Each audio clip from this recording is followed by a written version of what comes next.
to everyone else. All I did was codify it. And it's probably the world's simplest idea. I call it the golden circle.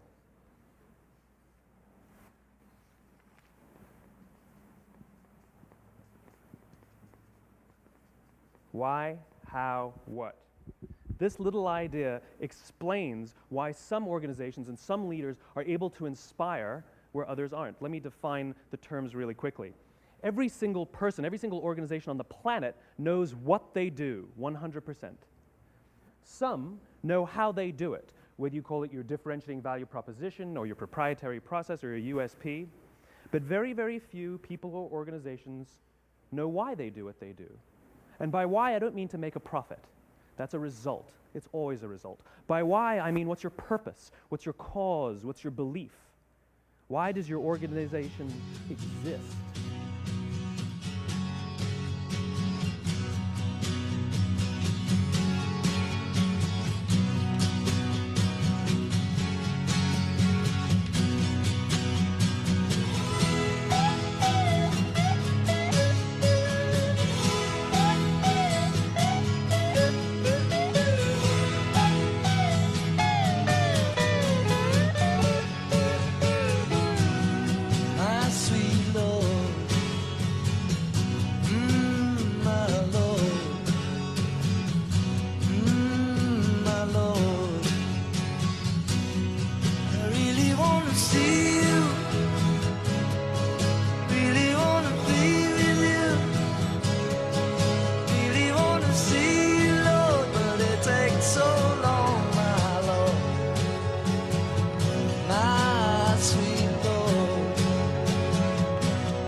There's a funny story that goes along with how we came up with the title of this book, and we are all to blame. Here I am writing a book about the importance of working with people, interacting with people, human relationships, and yet the way I and the publisher interacted was we would send emails to each other with title suggestions.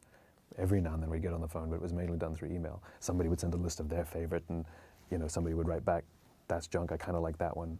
And it was a labored, horrible process. We never agreed. It was just talking at each other. And coincidence, I happened to be walking past the publisher's office and decided to stick my head in and say hello, went upstairs, and we sat down, and within, I think, 30 or 40 minutes, we had a title that we all fell in love with. And what you realize is we can tell an idea to someone over email, but you can't interact. And if you think about how ideas really happen, it's not presentation, response.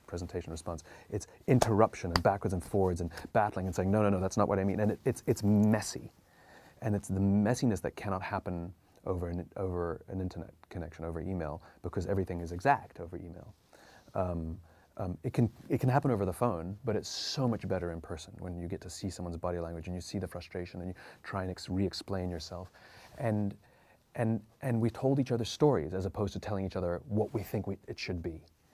And the story that I told was not being able to understand what made the Marines so amazing at what they do.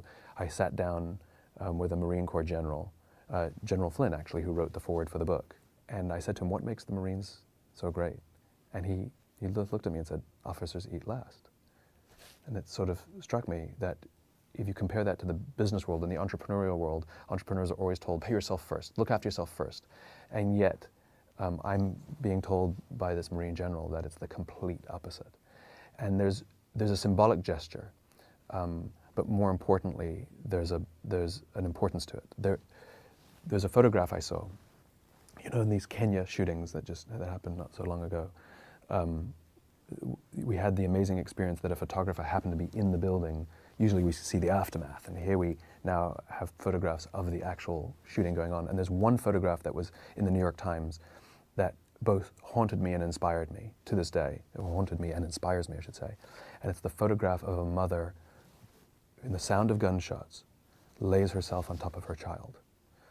And you see this picture of a mother lying on top of her child, and you realize that's what it is. That's what leadership is. That when there is danger, it's not protecting myself, but it's rather willing to put myself in harm's way to protect another. That's what eating last means. It means that I will give the very essence of life, food and water, I will give it to the person I love first so that they may live, even if it means I eat less. And that's what Officers Eat Last means. It is symbolic, but it is also very real. And real leadership, real leaders. I've even given up the terminology of good leaders and great leaders. You're either a leader or you're not a leader. That's it. Real leaders, biological, anthropological leaders, are that mother who instinctively, without weighing the pros and cons or the bad things that may happen to her, throw herself on her child. That's what leadership is. You know, do we believe that our leaders would throw themselves on us? You know, if they heard gunshots, if the economy shook, would they quickly throw themselves on us?